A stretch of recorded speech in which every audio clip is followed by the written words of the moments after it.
Good day, poker peeps. This is Sky with Smart Poker Study coming at you with a hand reading exercise. So, Michael sent me this hand that you can see in the replayer on the right from PP Poker. It's a 10-cent, 20-cent hand. Now, what we're going to do is replay the action of the hand, assign our opponent a pre-flop range of hands, enter in Michael's hand, take a look at the equity, and then as the hand progresses, we're going to enter the board card or board cards, narrow the range as we progress, and we can't see if Michael makes potentially any mistakes, see if we can't learn any lessons from this hand right here. So 10 cent, 20 cent. Let's look around the table first. You got a little over 200 big blinds, 100, 200. This is 39 down here, so almost 200 big blinds, 150-ish, and 100 big blinds. So some healthy stacks at the table. Let's see who Michael's opponent is. Well, first off, loving the kings, obviously. And in the best position as well with a huge stack. What a great spot to be in. Okay, so Duke ends up open raising to 5 big blinds right here. Michael, loving it, 20 big blind 3-bet. Now here's the thing. Opponent was a fish and aggressive preflop. 50 hands before I got him big with a set against Queen 5. So in some prior hand, Michael hit a set against this player, and that's probably how he developed that $39 stack or almost 200 big blinds by catching a huge or earning a huge pot against Duke. And Duke only had Queen 5 off, right? So we can definitely classify him as a fish. And then a call. So before that flop hits, what we want to do is enter a range for Duke, open raising, and then calling a 3-bet from out of position. Oh, and remember, that was a 20 big blind, a pretty hefty 3-bet here. So let's start building his range. I often start with pocket pairs. Now, I will not put aces and kings in his range because most players are just willing to get those in pre-flop. Facing that large 3-bet from Michael, he would most likely 4-bet with these hands. So we're not going to put those in. But queens can definitely call. Now, being a fish, he's probably potentially calling with every pocket pair, but it's such a big 3-bet. I am going to limit the pocket pairs. I'm not going to put deuces through sixes, the baby pocket pairs in his range. So once I assign the pairs into the range, I start looking at Broadway hands and specifically the aces. I think he can definitely call with ace king, ace queen, ace jack, probably ace 10 suited. I often see ace 10 offsuit, not see it. I think most players fold because you don't see ace 10 offsuit pop up in too many 3-bet pots. King, not the offsuit, but I'll put king queen suited in. And I'm pretty comfortable at this point. I think this is a good open raise and then 3-bet calling range for Duke right here, this fish. He could, of course, have these hands in his range, these hands. He could have all the baby pocket pairs. I just don't know enough about him to know that he's capable of calling with those, so I'm not going to put them in his range. Now, Michael has king of spades, king of hearts. Wow, loving that 75% equity. What a great bread and butter spot to be in, right? 3-better, pre-flop raiser in a huge pot in position against a fish with pocket kings. You cannot ask for a better situation to be in right here. So let's see the action or see the board. Okay, ace of hearts, 8 of clubs. Oh, before we enter this in, when you have pocket kings, you always hate seeing that ace on the flop, right? And there's a good reason for that. It's because most ranges contain tons of aces. This player right now has 82 combos in their range. How many combos are, or how many combos contain an ace? Well, out of the 82, let's just remove these hands real quick. 44, more than half, roughly like 57% of his range contains an ace. Yeah, we hate seeing that ace on the flop because he hits it more often than not, right? So let's enter that flop in. Ace of hearts, 8 of clubs, 3 of spades. So look at that. Our equity was dropped from 75 to 47.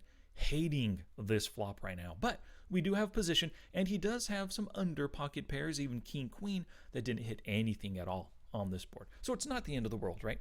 Let's go ahead and count the aces up one more time, actually.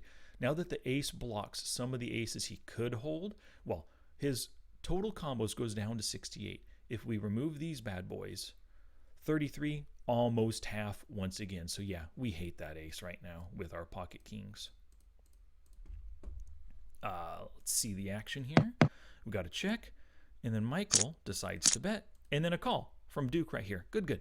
So we want to ask ourselves, what hands check call a half pot bet on the ace high board? I think sets, they're super strong, but there's no need to get aggressive and raise just yet. You see, after that call, we're already at like 75 big blinds. And, with 150 behind, really easy to get his whole stack in if he did hit a set of eights. So that's calling here. Top pairs, yeah, all those aces, they're totally check calling. Pocket pair less than top card.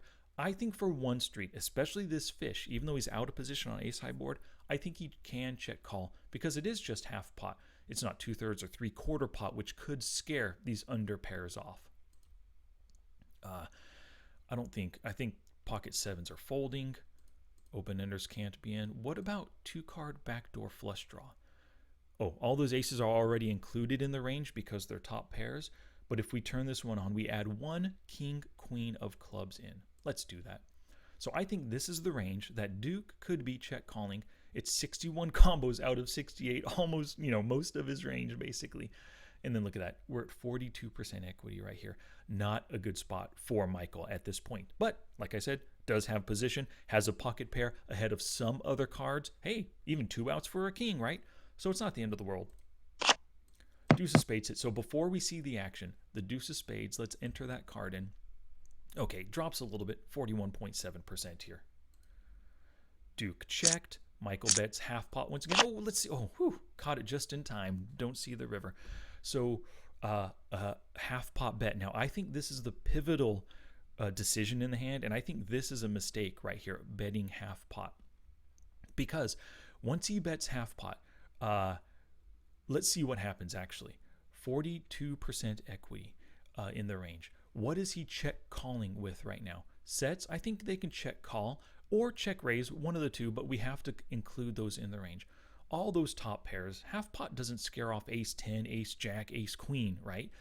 Those are all definitely calling as well. Pocket pair, all of those hands are folding. All the hands that Michael is ahead of are folding right now. So if this is a bluff from Michael, half pot bet, it's getting all worse hands to fold. That's not necessarily what you want. Your bluffs should get better hands to fold. And I highly doubt half pot is getting any better pair of aces to fold at this point. So I think this is a bad bluff. Bluffs must get better hands to fold. So let's see what happens here, right? If we think he's only calling with top pair or better, and flush draws, which are top pairs, right? So we don't even have to turn those on. If he's only calling with those, Michael effectively just now built the pot. He only got worse hands to fold, and he built the pot, and he's behind. He only has 4% equity at this point on the 2 of spades. I would have much preferred a check. Now, if we think about it, Michael might be scared to check because Duke can come out and bluff on the river, which is totally possible. But what is Duke, being a fish, what is he most likely going to do? On that river, whatever card that is, if he had, let's actually not turn this filter on, if he had all of those under pocket pairs, they're probably checking and hoping Michael checks behind just to see that showdown, and maybe his pocket jacks will beat Michael's pocket eights, or pocket sevens or something, right? If he has ace 10, ace jack, ace queen, even ace king, those are all probably checking with the plan of check calling a bet from Michael because he has top pair. So I think checking behind here keeps that pot smaller, keeps in all the worse hands so Michael can still win at showdown, and most of the time, Duke is probably going to check on that river instead of bluffing, unless he has pocket eights. So if he has pocket eights, he'll come out for a half pot, 2/3, 3/4 pot. Michael could find a fold and exit this hand without losing too much. So always consider your options and how your opponent will respond with their range. So if Michael had thought about that, he'd realize that he's probably checking most rivers. Check behind the river, bam. Oh, so let's filter it at this point. So Duke only has top pair or better. We got an under pair, 4% equity. Let's see that river. So the 5 of hearts hits. Now, well, actually, I was going to say it doesn't change anything. We go from 4% to 0%. So I guess it makes us a total loser in this hand. The only thing we would have wanted to see is a king on that river there. But the 5 of hearts hits. Things are really ugly. No chance to win at showdown at this point. He checks, and then Michael does this. 1 big blind into 100. Whoops, didn't mean to show that. 1 big blind into 150 big blinds. That is an ineffectual bet, right? Like I said, bluffs must get better hands to fold. So hit their pain threshold. Nothing, as we've narrowed it, nothing is folding to that 1 big blind bet. It's possible if he had shoved there, maybe Duke could have found a fold with ace queen. But I think checking behind would have been the best play, not making that tiny little 1 big blind bet. So as you can see at showdown, he ends up having ace queen suited. And that is, you know, what we put, or that was one of the hands that we started his range with. So that was a successful hand reading exercise. So let me show you one more interesting thing. Now, earlier I said consider your options and how your opponent will respond with their entire range. Let's rewind the action back to the turn to see what might have happened if Michael had checked behind instead. Remove the river, unfilter here. So remember, on the turn, we narrowed some of his range. But that's because he check called. If he had just checked and Michael checked behind, Duke would have 100% of his range. He would continue to the river with all 61 cards. Now, that still gives Michael only 42% equity here. The 5 of hearts hits. It drops a tiny bit to just 41% because Duke's entire range is still in. All those weak hands and all the strong hands as well. So at this point on the river, Michael has 41% equity. If Duke checks his entire range other than the pocket eights, that's good for Michael. He just checks behind and he ends up, in this case, losing a smaller pot. Or if Duke ends up having pocket nines, tens, jacks, king, queen, yeah, Michael's going to take this one down.